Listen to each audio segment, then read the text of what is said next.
Hi అండి, ఎలా ఉన్నారు? అందరు బాగున్నారా? చాలా రోజుల తర్వాత వీడియో చేస్తున్నాను. రోజు ములక్కాయ చికెన్ కర్రీ తయారు చేసే విధానం పల్లెటూరు స్టైలు. ఇప్పుడు తయారు చేసే విధానం చూపిస్తాను. చాలా సింపుల్గా అయిపోతుంది. ఆయిల్,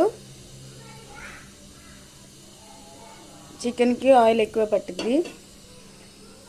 5 స్పూన్లు వేసాను. లవంగాలు, దాల్చిన చెక్క,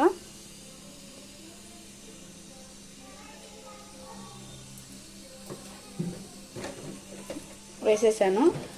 ఇప్పుడు ఉల్లిపాయ, ఒక బిర్యానీ ఆకు కూడా వేస్తున్నాను.